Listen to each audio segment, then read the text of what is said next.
best preparation for tomorrow is doing your best today. Good day, my dear students. I am Ma'am Fredelie B. Miranda, your teacher in technical drawing. I'm so excited today. I hope that you are too. Join me as we continue another interesting topic in technical drawing. On this lesson, you will learn the following. Number 1, enumerate the steps in sketching orthographic drawing. 2, sketch orthographic views. And number 3, practice accuracy in drawing. Today, we're going to study the steps in sketching an orthographic drawing. When you heard the word sketching, what comes in your mind? Awesome! It is a freehand drawing which is drawn without measuring instruments, except for drawing pencil. How about the word technical sketching? Great! It is a systematic process of making orthographic or pictorial sketches. Now, let's proceed to the steps in sketching an orthographic drawing. Number 1. Study the object and determine the views and their arrangement on the drawing paper. In this case, you're going to use a very light lines for your construction line. A vertical line first, followed by a horizontal line. Step 2. Determine the sizes of the views and block in the views. Okay, you're going to get the overall length of the top and the front view. After drawing the vertical and the horizontal line, followed by vertical. Then, this time, we're going to get the height of the front and the height of the right side. Transfer it here, then draw a horizontal line. Then, make a space between views. Assign the space between views here. Whatever the size on the top and the front is the same distance or gap between the front and the right side. Then get the width of the top and the right side. Okay. Next, number 3. Draw the details. Okay. This time, you're going to draw the details from your pictorial drawing to your orthographic sketches. You're going to trace the details from the top, front, and right side. Number 4. Trace the visible edges and show hidden edges if any. Okay, this time you are going to make or use a heavier line for your visible line. On the top, the visible lines are 1, 2, 3, 4, 1, 2, 3, 4, 1, 2, 3, 4, 1, 2, 3, 4. Okay, on the front view, 1, 2, 3, 4. This is line 1, 2, 3, 4. On the right side, 1, 2, 3, 4, 1, 2, 3, 4.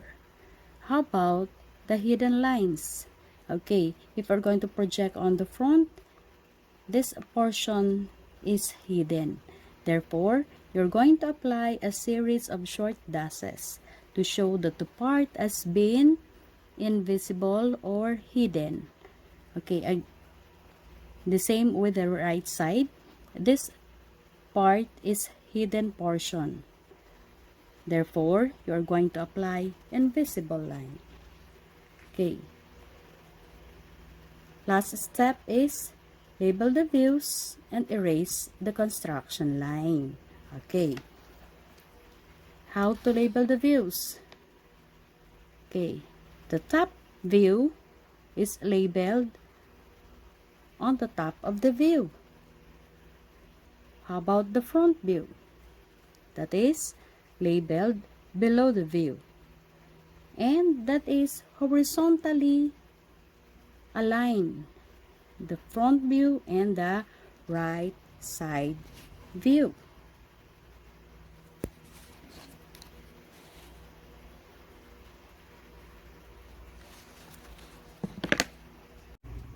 Did you get it? Are you ready to construct an orthographic drawing? Before we proceed to the construction of your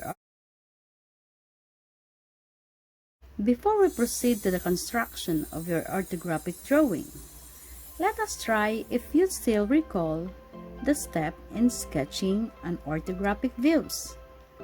On your quiz notebook, answer this drill. Directions. Arrange the correct sequence of steps in sketching orthographic drawing. Write capital letter A for the first step, letter B for the second step, C for the third step, and so on. Are you ready? Let's begin.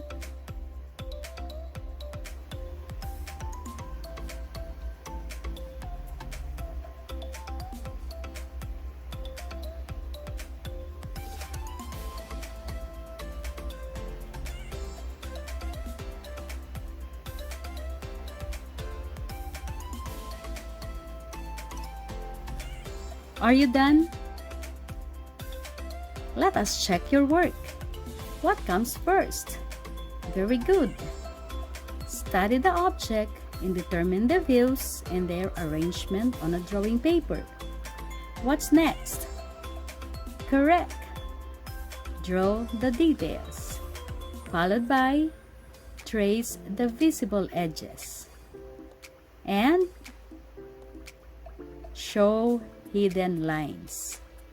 Then the last step is to label the views. Good job, students. I think you are ready to construct an orthographic drawing. Direction. Given the pictorial drawing, sketch the 3 principal views. Follow the steps in sketching orthographic views. Use pencil only on a short bond paper. Are you ready? Let's do it! Given the pictorial drawing, we're going to sketch the 3 principal views: the top view, front view, and the right side view, by following the steps in sketching the orthographic drawing. Step 1 is to study the object and determine the views on their arrangement on the drawing paper. Okay, first is we're going to study the object. If we're going to project on this direction, you are looking for the top view. On this direction, you are projecting on the front view. On this direction, you are projecting on the right side view. Let us label this surface A. This is surface B, C, and surface D. If we're going to project on the top, A is being projected. On the front, letter B is being projected. On the right side, letter C and letter D. Okay, let us determine the views on the arrangement on the drawing paper. In the beginning of the sketch, the construction line must be very light lines. Okay, first is we're going to draw a vertical line, followed by a horizontal line. Okay. Number 2 is determine the sizes of the views and blacken the views. Okay. The length of the top is equal to the length of the front. The length of the top, we're going to get the length, and that is the length also of the front. Okay. Let us draw or project vertical line downward. The height of the front view is the height of the right side. We're going to get the overall height. From this vertical line, another vertical line, then draw a horizontal line. Then, we're going to make a space between the two views. Here, we're going to make another space by drawing first a square here. Then, let us project this down. To opposite corner, we're going to project 45 degrees. Okay, next. The width of the top is equal to the width of the right side. Okay, here, the width of the top. Let us project this up to the 45 degrees. Intersection of two lines. We're going to draw this down or project it down. Okay, did you follow? Very good. Next is number 3, draw the details. Okay. The details on the top in relation to front view. This is line 1, 2, 3, 4. Line 1, 4. Number 2 and 3. Okay. So here, the distance from number 2, and here the distance for or the length for line 3. Okay, how about the details from the front in relation to right side? We have 1, 2, 3. Okay, 1 and 3. This is your line 2. 1, 2, 3. Okay, up here, line 2, we're going to project on the right side. Okay, next is trace the visible edges and show the hidden lines, if any. Okay, for this demonstration, I will use marker so that you can see the visible edges. Let's begin. Let us trace the visible edges. Okay, on the top, line 1, 2, 3, 4. This is line 1, 2, 3, 4. On the front, 1, 2, 3, 4, 5, 6, 7, 8. This is 1, 2, 3,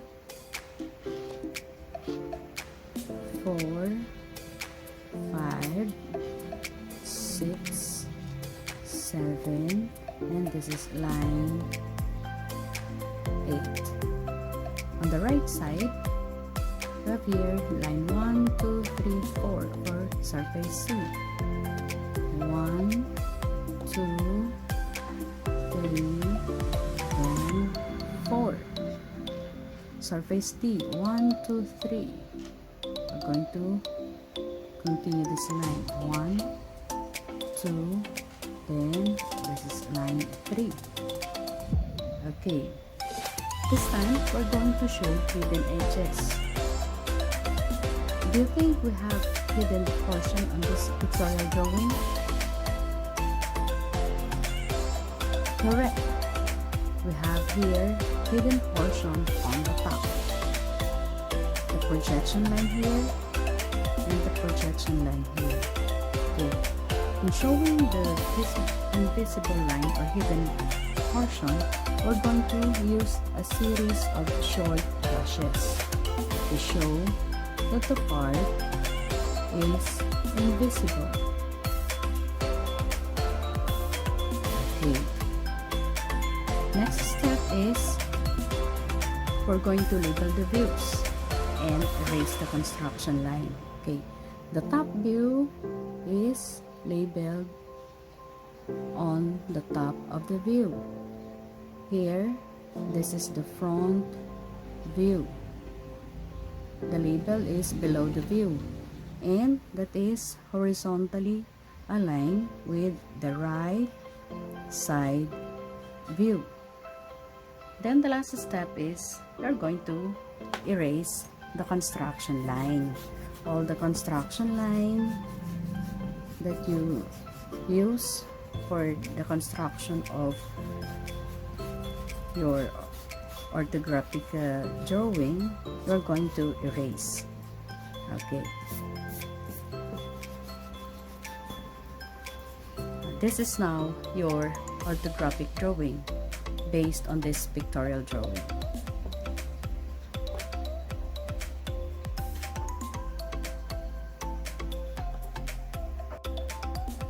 Did you get it? Wonderful! So, how do you find the activity? It is so easy, isn't it? Hold on, everyone. We've only just begun. Let us remember, in sketching an orthographic drawing, observe the alignment of views. The top view is directly above the front view. The front view and the side view also lined up with each other. In sketching an orthographic views, it is a job to be done systematically. And now, let's proceed to the next part of our lesson.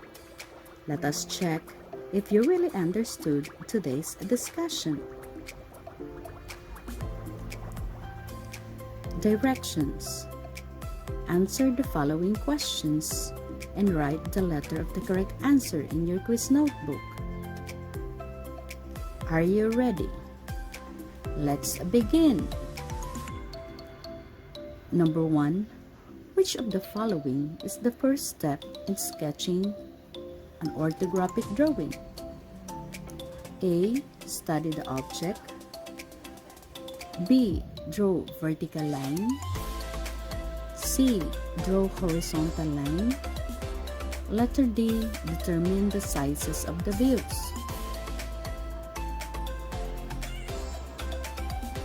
The correct answer is letter A. That's right. Number 2. In labeling the views, where do you place the name of the top view? A. Above the view. B. Below the view. C. On the side. Letter D. Anywhere.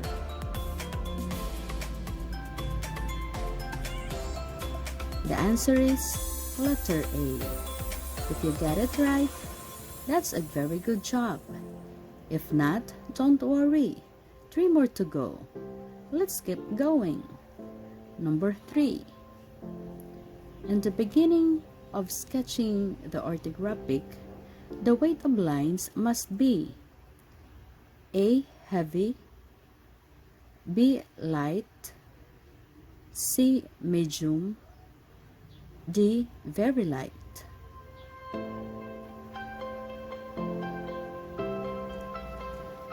If your answer is letter D, you are absolutely correct. Next, number 4. It is a drawing made without the use of drawing instrument. A. Freehand drawing, B. Mechanical drawing, C. Orthographic drawing, D. Pictorial drawing.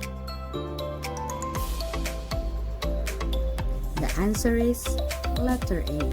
I hope you got it right. And now, for the last item. It is a systematic process of making orthographic or pictorial sketches. A. Drawing, B. Pictorial drawing, C.